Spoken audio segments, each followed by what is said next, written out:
Сайн байцгаана уу эрхэм минут үзэгчдээ та бүхэндээ энэ үчийн мэндийг хүргэе. Ингээд эх орон телевизийн авралын шахуур нэвтрүүлгийн шинэ дугаар та бүхэндээ өргөд бэлэн боллоо. Ингээд эх орон телевизийн хойморт гэлэн лам тэшигсрэн өргөцсөн байгаа. Танд энэ үчийн мэндийг хүргэе.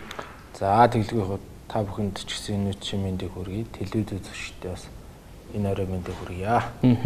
Та бүхэн өнгөрсөн 7 хоногт май нэмэг эзэм үеийн үеийн тухай ерөнхийдөө нэлээд голчж ярьсан. Харин энэ удаад бол мөргөл залбирал мөн бурхан шүтэний тухай тантай би санд бодлоо солилцъя гэж шийдлээ.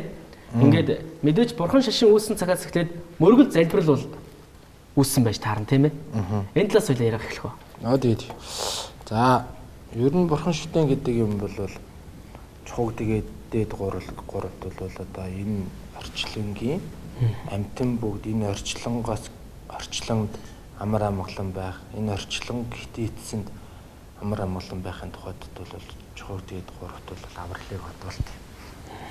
Тэгэхээр одоо чухал дээд гуравт авралыг бодволоход яах ёстой юм бэ гэхээр бол бид хүмүүс түүнийг судлах, түүнийг одоо мөргөх, дахих ёстой л доо. Тэгээд чухал дээд гуравт бол авралыг бодволох ёстой. Тэгэхээр бол бурхан багш бол манай эртний өмнө 2500 жилийн өмнө одоо ном сургаалаа айлтсан одоо бодгол. Тэр бодгол бол энэ орчлонгийн амтэн бүгдийг амгалан жаргалантай байхын тухайд намаа айлтсан. Намаа сургаалаа бичсэн. Түүнийг л одоо дагаж түүнийг шүтэж дахих хэрэгтэй юм байнамаа. За мөргөл залбирал хоёр ер нь ялгаатай юу? Мөрөх залбирах хоёр бол мөрөх бол нэг үг, залбирах бол нэг үг. Та энэ дээр бас нэг мөргөл залбир хийх нь ашиглуулсан талаас. За мөрөх гэдэг бол одоо 8 тус эрдэмтэд. За 8 тус эрдэмт бол одоо цаг ямагт тусдын үзүүлэх нөхдөр төгс хүрээлэгдэж сансан бүгд сэтгэлчлэн бүтэх. Бусдын төлөө ихийг хийх хамаг амьтны хөтлөх үүрэг хариуцлах хүлээх зориг зүрхтэй болох бусдыг удирдах сүсэг бишрэлтэй амьдрах хойд олон төрлүүдтэй эргэтэн бүтэн төгс сайхан биеийг олох хойд төрлүүдтэй цэвэр ариун ёс суртахуунтай хүн төрлийг олж төрөх тэнгэр хүний дээд төрлийг олно дээд мөрд орох буюу Бурхны шашинтай уулзах болно гэж. Мөргөл үлдсэн ач тус. Мөргөл үлдсэн ач тус. Тэгээ бас одоо гэгэрнэ гэж. Гэгэрэл төрхөл зам байх юм шүү. Тэг гэгэрэл мөргөл гэдэг бол. За мөрөхт яаж мөрөх үү гэхээр бол за гарыг бол хоолоо зүг тавцраад за тэгээд одоо тухайд одоо мөрөхтөө юу бодох санах хэрэгтэй гэхээр энэ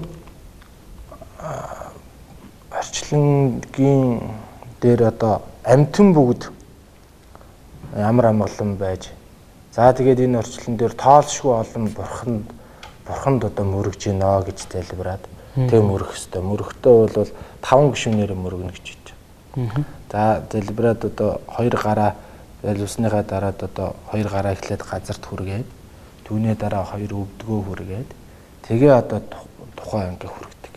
Тэгж 5 гишүүнээр мөрөх хэвээр. За мөрөхийн тус эрдэм гэх юм бол одоо 8 тус эрдэмтэй байдаг. Хүний бид мэдээж эрүүл мэндийн талаас бас ашиг бүтэлтэй боловч бодох шүү дээ тий. Ер нь сонж ингээ мөрөхөөр мэдээж хүний одоо би хувьд бол эрүүл мэндийн талаас бас ашиг бүтэлтэй боловч бодох шүү дээ. Тэгэл эрүүл мэндээс ашиглалтаас гадна бол хүн оюун ухаан сайжирдаг. Энэ насны хилэнц нүгэл арилдаг. Барцад цаад арилдаг. За тэгээд хойд төрөлдөө сайн хүмүүн тэнгэр хүмүүний биеийг олж төрдөг гэх мэтчлэн олон тус эрдэм юм л да. Сонож мөрөгдөг тийм ээ. Бүр ингээд сонж мөрөгдөг.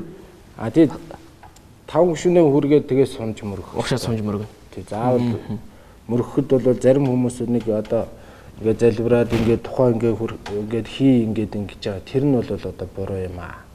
Заавал альва юмд одоо бурхан бол түгээмэл биштэй гэж байдаг. Одоо бурхан үгүй газар гэж байдгүй гэж.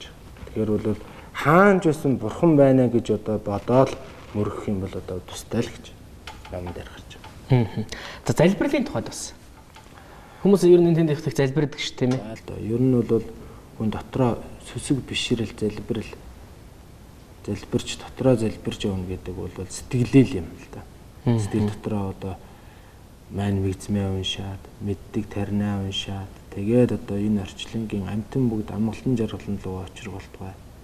Би ч бас амгалантай очирголтгай гэж бодох хэвээр. Энэ алга авсардаг нэр нь ямар учиртай юм бол? За, алга авсарна гэдэг бол алгыг их одоо ингэж сарваалгаж мөрөхтэй их сарваалгаж болдгоо. Их ингэж юу яаж болдгоо сулхандуу ингэж барьж дотор агаар тавих юм гэж. Тий. Дотор агаартай. Хоёр ерхий уруугаа ингэ дотгошин хийгээд. Зөв. Тэгээд энэ одоо миний залбирсан дотор чанд ман эрдэнэ бурхан байна гэж төсөөлөө тэгж одоо мөрөх хэвээр. Монголчууд бол эрт дээр үеэсээ бурхан шашныг дэлж ирсэн ард мөн номт гурван улсын нэг гэдэг шүү дээ дэлхий дээр монголчуудыг тийм ээ. Тэгээд энэ бурхан шүтэн энэ зүйл бол ер нь аль эртнээс л байж ирсэн. Гэхдээ одоо 21 дугаар зуунд яг өнөөдөр аль болгон бурхантай холбоотой юу? За ер нь бол бурхан аль болгон бурхантай байх албагүй миний бодлоор. Үнэхэрийн одоо бурхантай болёо гэсэн сэтгэл төрөөд за нэг бурхан залъя түүнийгээ шүтий дахий гэсэн тийм сэтгэл төрсөн үедээ бурхан залмаар юм шиг санагддаг. Тийм одоо сэтгэл төрөөгүй байх үед бол хүчээр одоо би бурхантай бол танах бурхантай байх ёстой, бурхан шүтэх ёстой гэдэг одоо утгаараа тийм хүчээр одоо шүтэх юм бол тийм таалал одоо тус эрдэн багтай байж болно. Тэгээд ер нь бол аль болгон бурхантай байх албагүй. Гэхдээ бурханыг сэтгэлдээ бол байнгын төсөөлөн маш олон бурхан байдаг. Тэр бүгд намайг адсалж байгаа. Тэр бүгдэд би одоо өөрийгөө даатгах жаваа гэдэг тийм сэтгэл бол заавал байх хэрэгтэй. Хүмүүст. Тэгээс бол заавал бурхан тавиад шүтэх нь бол шүтвэл маш сайн. Хэрэг тэгж чадахгүй бол сэтгэлд байвал болно л гэж. Зарим айлч нөгөө нэг аав ээжээс нь уламжлаа заавал энэ бурханы шүтгэгээл заавал өгсөн байдаг. Нөгөө хүмүүст нь шүтдгүүдгээд зарим айлч нь балкон дээр энэ гаргаад тоос шоронд даруулаад тавьсан байх шээ. Их олон жишээ бол таарч ирсэн л да. Зарим айл нь бүр гадаа гаргаад энэ тавьсан байх шээ ч юм уу. Ном судраа болон заавал хоймортой байлгах судрыг гадаа байшин тавьчид хийцсэн тоос шоронд дарагдаал байж үүдэг. Ингээд юм байждаг юм тохиолдол их тохиолж ирсэн. Тэгэхээр ер нь шүтүүл шүтсэн шиг шүтэх хэрэгтэй юм тийм үү? Тэгэлгүй байна. Шүтүүл шүтсэн шиг шүтэх хэрэгтэй. Ер нь бол энэ нэг одоо хүмүүс нэг ийм анзаарагдаад байдээ л да. Бурхан шүтэж гин гэдэг нэг бурхан ингээд цаасан бурхан тавьчаад. Тэр нь зарим нь одоо тэгэл одоо бурхан ингээл байж ах хэвээр хүрэхгүй байх хэвээр гэсэн тийм бодол байд юм уу? Яа тийм бурханд хамаагүй хүрж болохгүй гэсэн бодлоор ч юм уу? Бурхан нь одоо ингээд зарим айлт гэж байгаа шүү. Би зарим айлт гэж онцолж ярьж байгаа. Тэгэхээр трийг нь сайн 10 эхлээд цаасан бурхан бол сайн 10 удаа түүндээ дахил өргөөд эдээ ундааныхаа дээжийг өргөөд тэгээд одоо байх хэрэгтэй юм л та. Хэрэг шүншигтэй одоо гуйлан бурхан байгаа бол түүний шүншгийн сайн хийгээд тэгээд одоо сайн одоо зул хүч өргөдөг. Бурханыг бол заавал сайхан дахил тавьж шүтэх хэрэгтэй юм байна. За дахил тавихтаа бол бид бүхэн бол 8 зөвцөнд дөрөвт нь эхний дөрөвт нь ус хийгээд түүний дараат нь мэдэг дугуй мармедэ гэж цэцэг хөөж зул тэгээд ахаад ус тэгээд шилсаа гэж байх хэвээр. Тэр нь бол амны эдэ гэж эдэ байх хэвээр. Ус гэхэрч усан дахил гэсэн үг үү? Тий, усан дахил. Ер нь бол ус гэдэг нь ямар учиртай бэ? Ус гэдэг бол усыг бол ямар ч хармын сэтгэлгүйгээр бурханд өргөдөг юм байна л. Зөв. Тэгэхээр усанд хармын сэтгэлгүй бурханд бол ямар ч хармын сэтгэлгүй юм өргөх ёстой гэдэг утгаараа ус хийж байгаа. Ус тэгээ чандмэр. За тэгээд цэцэг гэдэг нь цэцэг, хүж гэдэг нь тансаг үнэртэн өргөж байна. Тэгээд зул. За тэгээд Ахаад ус ахаад одоо идээд тавьдаг байгаа. За тэгээд одоо ингэ сайхан бурхнаа сайхан шүтэх ёстой. Бурхандаа мөргөдөг, залбирдаг. Түүндээ одоо ажил үйлсээ даатгадаг. Өглөө босоо цайныхаа дээжийг өргөдөг, орой ундахдаа зул хүчээ өргөдөг. Тийм байх юм бол одоо тус эрдэм ихтэй л дээ. Тахилыг ер нь өдөр болго өргөх ёстой юу? Заавал тохиолдсон өдрүүдээр өргөх ёстой юу? За ер нь бол одоо ажил албатай хүмүүс бол одоо байнгын зулаа өргөөл, тахилаа өргөөд байхад заав нь төдийлэн хэр байдгийг мэдэхгүй байна. За лам хүний хувьд бол өглөө босоод одоо усанд ороод тэгээд сайхан тахилынхаа усыг солиол. За би бол тахилыг бол дандаа сүүгээр өргөдөг. Сүүн тахил өргөөл тэгээл зулаа өргөчөөл тэгээл одоо бурхандаа нэг мөргөчөөл тэгээл дараачийн ажил юмар байна тэрнийхээ талаар явдаг. Хэрвээ тийм эхэлж бурхандаа одоо бүх юмаа бурханаа сайхан тахичаад л дараачийн ажлаа бүтдэг шүү дээ. Би бас танаас нэг юм асуумаар байна л да. Өнөөдөр монголчууд ер нь тэгэл цагаан сар ер нь бүхэл үед бурхан шүтэж гандаа хэд орж ном уншуулдаг тийм ээ. Ном уншуулдаг одоо маш олон Монголд маш олон хийд байна. Ном уншдаг газар тийм ээ. Энэ болгон дээр хүмүүс заавал ном уншуулдаг. Тэгээд ном уншуулах болгондоо заавал төлбөр мөнгө өгдөг штэ. Өргөл барьц өргөдөг. Энэ заавал хийх ёстой зүйл. Та энэ дээр өөрийнхөө байр суурийг хэлэхээс зөвхөн хувь нэх юм. За ер нь би түрүү хэлсэн штэ. Бурханд бол харамгүй өргөл өргөх ёстой. Усыг бол бурханд дахил болгож өргөж гин гэдэг бол ямар ч харамын сэтгэлгүй өргөж байгаа. Тэгэхээр бол бурхан бол их байна гэдгүү, бага байна гэдгүү. Зөв зөв. Харимж тэр ном өргөл өргөхөд бол ихийг ч өргөсөн болно, багыг ч өргөсөн болно.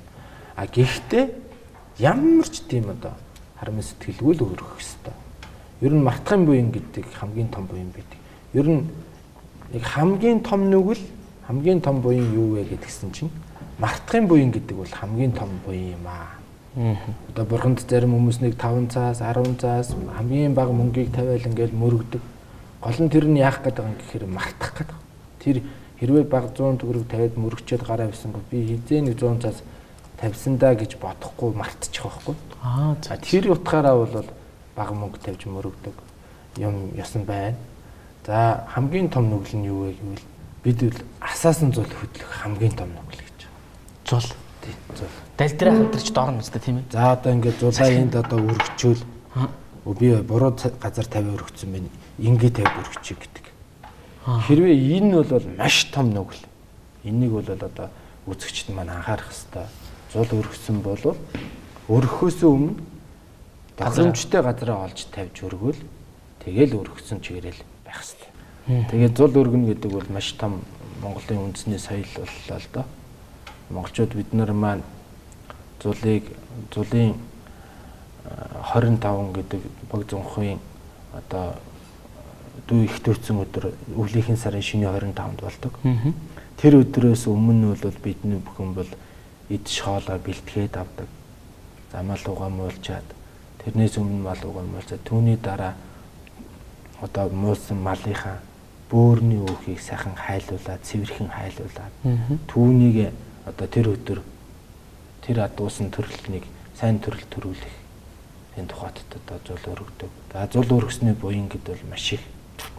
Зулыг ер нь яаж хийдэм бэ гэж зарим хүмүүс зул өргөхөд хийхээрээ зарим нь шантарчдаг. Зарим нь одоо галс хурдан одоо асаад уусчдаг энэ төр байгаад байгаа юм л. Энэ дээр одоо жаахан зөвлөгөө өгье гэж бодлоо. Гол мал энэ орохыг яаж ороох вэ гэдэг. Ер нь зулын цогц гэдэг маань бол хэрвээ алтаар ч юм уу, мөнгөөр ч юм уу аль нэг 9 эрдэнэсийн тэм зүйлээр хийсэн байвал маш сайн. За тэгээд цогцөндөө бол зулын гол гэж заавал байх ёстой. Тэр бол алтан утас юм уу, аль эсвэл нарийнхан өвс ч юм уу, цэвэрхэн газараас авсан өвс ч юм уу. Тэгээд тэр өвсийг зулынхан бол хөвөнгөөр маш цэвэрхэн хөвөнгөөр гар хөлөө сайхан эхлээд гар хөлөө сайхан угаана. Түүний дараад нь одоо аманда хаалт зүүн, масаг зүүн. Зөв. Тэрний дараа одоо цэвэр одоо маш хэрвээ ариун цэвэр хөвөнгөөр тийм алтан утсыг ингээд нар зүв одоо ороогоод за их хит их чанга нарийнхан орох юм бол зул одоо асаж дуусахгүй унтарчдаг. хэд сулхан бүдүүн голын орох юм бол яах нь хурдан одоо асаа дуусчихдээ. Хэрвээ хурдан асаа дуусах юм бол одоо бас жаахан муу гэж ярьдаг, нас богиносдог. За их зүйл их шантраад явж бас болтгоо гэж ярьдаг. Тэгэхээр бол маш их дунд чир нэг чанга биш, тэгээ нэг бүдүүн биш. Тэгээд яг сайхан тааруулаад зүгцэндээ тааруулаад хийгээдсэн. Зулын зүгтснээс амсраас нэг 5-7 мм л илүү гарах хэрэгтэй. Тэгээд зул тийм одоо нөгөө хөвн тийм үү болно. Тэгээд одоо өөр хөхтэй бол одоо зул асж байгаа үед бол будааны чинээтэй л одоо гэрэл гарч ивэл одоо маш сайн таарсан. Зулын олон таарсан тэр бүхэнд бол маш тааламжтай л гэж. Монголчууд маань зулынхаа гэрлэлээр бас их юм шинжиж исэн. Зөв.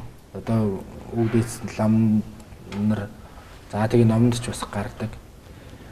Их одоо хөдөлгөөнтэй ингээд жаахан гал нь ингээд жаахан хөдлөөд цагаан дүлтэй асж байгаа зүйл бол асах юм бол зул асах юм бол маш их өстой ажил үс бүтнэ. За тэгээд зул одоо бадамлна гэж ярьдаг. Зул одоо бадамлахдаа гадагшаага бадамлаад тэгээд одоо сайхан одоо бадамлж асах юм бол одоо бас их сайн ажил үс бүтнэ. Хэрвээ одоо цол хэрэгэмтэн бол цол хэрэгэм нэмнэ. Энгийн одоо ард түмэн бол эд агуурсан наривжин ажил үйлсэн бүтэн маш их олон шинж үйд. Та түрүүнд хэлсэн жул өргөхийн ач тус гэж тийм ээ. Маш олон ач тустай гэсэн. Эндээс та жоохон нөлөөлөд жул өргөхөд ер нь ямар ач тус буюун хорд юм бол.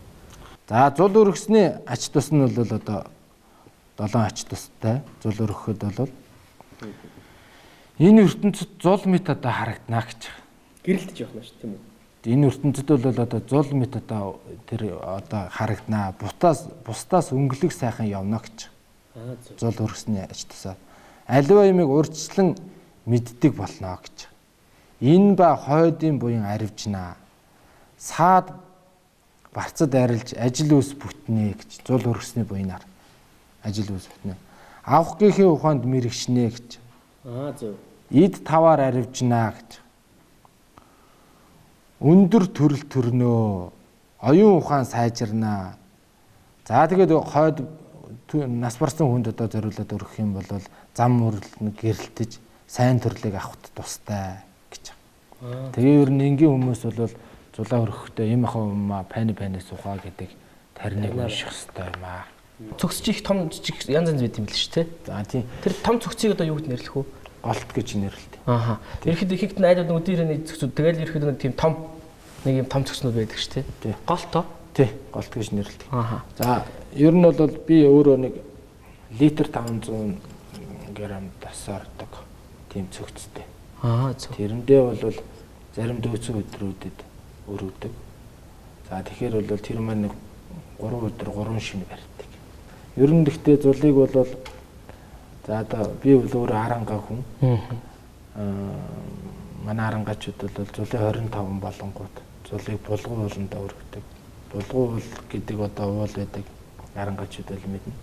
Тэр бол булгуу уул зулын 25 болоход уул тэр чигээрээ гэрэл болж харагдаад.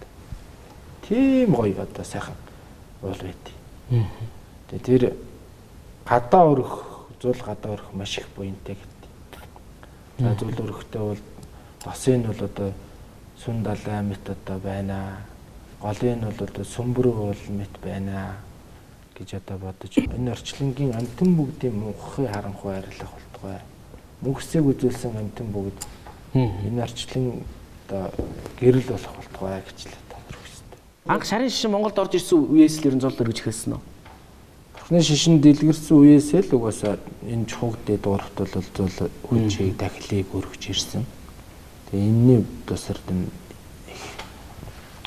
ер нь бол орчлонгийн амтэн бүгд энэ орчлонгийн зовлонгоос гитлэх энэ орчлонгоос хитийдсэн зовлон ярилцахын тухайд л одоо чухагтээ дуурахт одоо дахил зулыг өргөж түүнийг шүтэж түүний ном судрыг сонсож түүний ном судрыг судалж ярьсан юм л. Тэгэхээр бид тэр бас зулны тухай бас нэлээд дэлгэрэнгүй ярьлаа тийм ээ. Буддаа цэгийн вебсайтаар сонь сайхан юу байна? Маш олон хүн дагсан байсан. Мөн өнгөрсөн 7 хоногт бүтээрийн хамтарч хийсэн май нэмэгдсэн болон үеийн өрөөний тухайн төлөвлөгөө бас нийт хэлсэн. Маш олон хүмүүс хандсан сурагдаг болсон тийм ээ. За сайт маань одоо үйл ажиллагаа хэвээ явагдаж байна. За тэр одоо Facebook пэйж хуудас дээр бол маш олон хүмүүс хандсан, дагсан. Өдөрт ер нь 250-д хүн орд.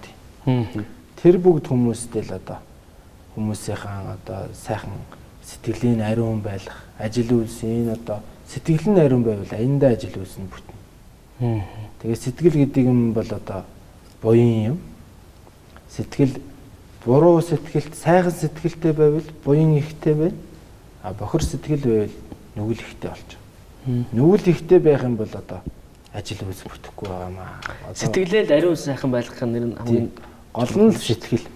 Тэгэхээр сэтгэлийн ариун байлгахын тухайд л одоо энэ одоо пэйж хуудсыг ажилуулдаг. Энэ сайтыг ажилуулдаг. Энэ бурхан багш гэдэг бурхан багш бол энэ орчлонгийн хүмүүсийн зовлонгоос ангид байлгахын тухайд намаа намалсан. Түүний номыг л одоо энэ сайт дээр тавьдаг. Сүүлийн бас сайхан ямар та үгүүд хэлж байна. За ер нь бол би юу яд шүү дээ. Өдөр болгон шахуул нэг үгт хэлдэг. Тэгээд өчтөр их жишээ нь өчтөр ямар үг хэлсэн бол. За өчтөр байх болов та үзэгч. Тий өчтөр ихдээ. За өчтөр бол сарны гэрлийг үүл хаанаа санаа мод хорвоод зовно гэдэг үг хэлсэн баг. Сарны гэрлийг бол үүлүүд одоо хаадаг. Санаа муутай байх юм бол энэ хорвоод зовдөг юм аа л гэж хэлж байгаа. Тэгэхээр энэ үгийг одоо уншсан харсан хүн юу бодох ёстой вэ гэхээр санаагаа засах ёстой. Сэтгэлээ засах хэрэгтэй. Сэтгэл санаагаа засах ёстой. Тэгэхээр сэтгэл санаагаа засахын тулд яах ёстой вэ гэхээр нөгөө миний яриад байдаг. Одоо 5 сэтгэлийн 5 хор гэж байгаа шүү дээ. 5 гим муухайг арилгах ёстой. За тэгээд шунал тачаалаар арилгах ёстой. Уур хилэн арилгах ёстой. Ата хорсол арилгах ёстой. Омог дээрэнгүү арилгах ёстой. За энэ бүгдийг арилгахын тулд бол ном сургаал сонсоод үзээд ирэхээр за энэ шунлаас болж одоо зовд юм байна гэдгийг үнэмлэхүү сэтгэлдээ төрөх юм бол үнэн сэтгэлээсээ төрөх юм бол үнэн сэтгэлээсээ уур гэдэг үнэхээр хэрэггүй юм байна гэдгийг тийм сэтгэлээсээ бүр төрөх юм бол сэтгэлд нь төрөх юм бол за энэ ата хорсол хэрэггүй юм байна. Омог дээрэнгүү хэрэггүй юм байна. Энэ бүгдийг л одоо бүр сэтгэлд нь тийм сэтгэл төрхөл юм бол ахиж одоо уурлахгүй, шунахгүй, тачиахгүй байж болж байгаа. Тэгэхгүй зүгээр ер нь шунал хэцүү юм байна, уур хэцүү юм байна, шунал хэцүү шүү, уур хэцүү шүү гэд яриад хахад бол төдийлөн тэгж одоо амьдралдаа хэрэгжүүлэх нь юу бол амьдралдаа үнэмлэхүү хэрэгжүүлээд ирэх юм бол одоо тустай юм а гэж. Би нэг үг хэлсэн ба буян хийх аргыг гарцаагүй ухаарсан цагт эд баялаг олох ухаан өөрөө төрнө гэж хэлсэн. Яагаад эд баялаг олох ухаан төрнө гэдгсэн бэ гэхээр бол ер нь эд баялагтай байж иж буян хийх хэрэгтэй юм бол. Зүгээр буяныг бол эд байж иж буян хийнэхээс эд баялаггүй хүн буян хийн гэдэг бас хэцүү. Хэцүү гэж хэлэх нь ер нь юу? Ер нь эд баялагтай бол илүү их буян хийнэ. Ер нь буян хийхэд бол сэтгэлээрээ хийж болно, биеэр хийж болно. Бие хэл сэтгэл хэл гурваар хийх ёстой шүү. Гэхдээ ер нь бодтойгоор ер нь хүнд нэг жаахан тусдын болоод нэг сургуулийн оюутан байхад нэг тэр нэг хэрэгтэй одоо сургуулийн төлбөрийн ч өгдөг юм уу нэг үлссэн ундаассан хүн байхад түүнд одоо хоолундын нэг одоо өдрийн хоолундын барьчих ч юм уу тийм сайхан одоо байвал бодтой юм аа гэж бодтой чин сэтгэлийн буян. Тэгээд бол бас энэ одоо эд аварсын тал дээр бол хүмүүн миний нэг хэлсэн үг байгаа. Хүмүүн ухааныхаа хэрээр сэтгэснийхаа хэрээр амьдардаг гэж. Тэгээд тийм үг байгаа. Ер нь бол хүн бол сайн яваа гэвэл ухаанаа сайхан саруул байлгах хэрэгтэй. Ухаанаа саруул байлгахын тулд яах хэрэгтэй бэ гэхээр ном сургаал, зөв бодол, зөв сэтгэлийг сайн төрүүлэх хэрэгтэй. Тэгээд одоо тоовон хэлсэн байдаг шүү дээ. Хоосроход өр дээр ухаан барагднаа. Ухаантай хүн хоосроход бэрхээ гэж хэлсэн байдаг.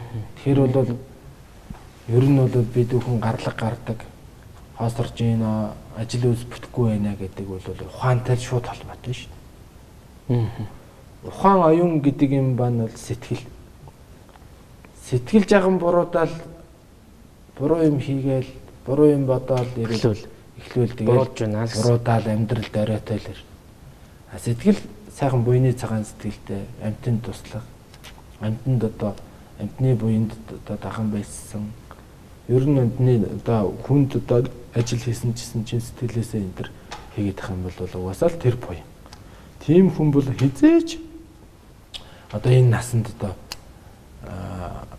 эдээ ундаа эд баялаг хомс байхгүй юм. Тэгэхээр бол энэ нас болоод хойд насанд сайн явъя гэвэл сэтгэлийн засах хэрэгтэй байна. Ер нь бол хүмүүс ярьдээ шүү. Биеийн засаад гэрийн зас, гэрийн засаад төрийн зас гэдэг. Эннээс өмнө сэтгэлийн засах хэрэгтэй. Сэтгэлийн засаад тэгэл бие засарна. Бие засвал гэр засарна, гэр засвал төр засарна. Ер нь бол энэ одоо манай жаахан нийгмийн талаар жаахан ярьчихгүй. Ер нь бол болно. Тийм. Одоо би боддоо шүү. Манай нийгэмд сэтгэлээс хүмүүс л. Тийм ингэж боддоо яагаад одоо бид бүхэн зарим нь одоо амьдрал одоо дээшлэхгүй. За нэг жаахан ингээл одоо хэцүү байгаад энэ монголчуудын нэг өөртөө болчихлоо. Энэ энэ төр одоо юутай холбоотой юм бэ гэхээр л бид бүхэн нийгэмд энэ монголчууд бидний сэтгэл жаахан бохир байгаад байна. Бид бүхэн сэтгэлээ сайхан болгоод амтан бүгд бие биенийхээ төлөв болоод тэгээ нэг сайхан хүнд уурлахгүй, атаарахгүй, хорлохгүй, омгөрөхгүй болчих юм бол аяндаа тэгээд эсэргээрээ буйн дэлгэрдэг байхгүй. Ер нь бол монголчууд маань энэ жаахан буйн дөрөө байгаа шалтгаан нь бол шуудхан хэлгээд лам нартай, бид нартай холбоотой. Гэж боддоо шүү дээ. Яа тэгвэл бид нэр тэр хүмүүсийг оюун санааныхын хувьд бол сайхан гэгэрүүлэх ёстой. Бид нэр тэр хүмүүсийг за та нар одоо ингэж нүгэл гэдэг чинь энэ шүү. За буян чинь энэ шүү. За нүгэл ихтэх юм бол ийм барцацаад идлээ шүү. Буян байвал ийм амлан жаргалантай учраа шүү. За тэгээ та нар одоо үүлийн үр гэж ийм бай шүү. Сайн үүлийн үр хийх ёстой. Муу үүлийн үр хийвэл ийм нүгэл болдгий шүү гэдэг юмыг л одоо сайн хэлж, сургаж ярих ёстой хүмүүс. Тэгээд ерөн сайхан сэтгэл нь сайхан болоод ирэх юм бол амьдрал нь сайхан болно. Тэгээд ирэхээр ууц цагаарн сайхан хөгжинэ гэж боддоо шүү дээ. Ер нь бол 5 хүүхэдтэй айл байлаа гэхэд 5 хүүхэдтэй эцэг их нь бол авь адилхан л ханддаг тийм үү? Авь адилхан одоо хандахад 5 хүүхэдтэй айлын 5-аас сайн явдаг шүү дээ. Зарим нэг хэд бол яадаг вэ гэхээр айгүй хэцүү архитар суугаал улгаа дээр мигээл одоо муу болдог. Зарим сайн дарахыг айл явж яадаг. 5 өөр байдаг. Энэ төр одоо юутай холбоотой гэхээр л үүлийн үр. Урд төрөлт хийсэн үүлийн үр энэ насанд илрэг. Энэ насанд хийсэн үйл өвөрч энэ насанд илрэг. Ярьцгаа төслөр нэг юм асууж бодож байна л да. Одоо магадгүй зүгээр хүүхэд залуучууд асуугаасаа бодож байгаа гэж бодож байна. Лам нар ер нь заавал яагаад юм шар дэлгэмсдэг юм. Тод өнгийн шар дэлгэмсж улаан нөмөр өмөрд юм. Энэ юу ямар утгыг агуулдаг юм.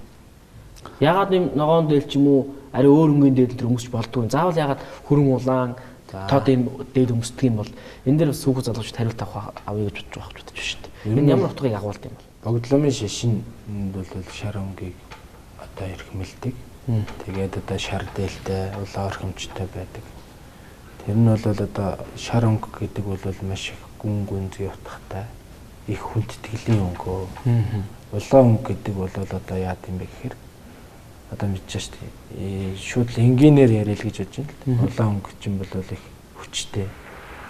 Ямиг одоо муу үлийг их дарсан хилам халдвал одоо хилам тэхээс гадна ер нь нисанс гэж 5 сэтгэлийн одоо тэр 5 хорыг л дарах. Дайсан гэж яриад байгаа шүү дээ. Тэр дайсан гэдэг маань одоо сэтгэл дотор байна. Тэр одоо мунхаг байна гэдэг бол жинхэнэ том дайсан юм аа. Тэр их шуналтай байна гэдэг бол их дайсан юм аа. Их уур гэдэг бол жинхэнэ өөрт дайсан. Тэр мөн атаах орсол амаг дээр тэр дайсны дарахт бол одоо ерөөс мөнгө чухал. Мөнгө чухал байдаг. Нэвтрүүлгийн төгсгөл та бас үзэгчтэй хандаж юу гэж хэлмээр байна? Буйныг түмэрдэн үгүй хийдэг нь уур шүү. Нүглийг түмэрдэн үгүй хийдэг нь майн шүү гэж.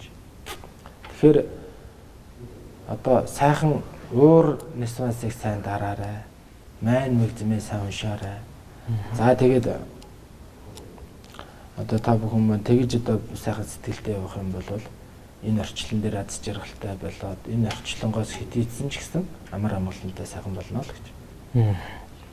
За баярлалаа. Ингээд их оронд визийн хаймарт морилж бас мөргөл залбирал, бурхан шүтэн, за тэгээд зул дээрээс нь сэтгэлийн хор хэрийн тухай олон сайхан тань мэдгүй талаар бас ярилцсан, тань маш их баярлалаа. Ингээд танд болон танай хамт олон Будаа цэгийн миний хамт олонд бас ажлын их өндөр амжилт хүсье.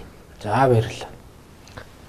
Ингээд үзэгчдээ их оронд визийн авралын шүхүр нэвтрүүлгийн энэ удаагийн дугаар энэ түрээд өндөрлөж байна. Ингээд их оронд визийн хойморт гэлэн лам дэшиг сүрэн өрөг дэнгэрч орослоо. Ингээд дараагийн дугаар хүртэл түр баяртай.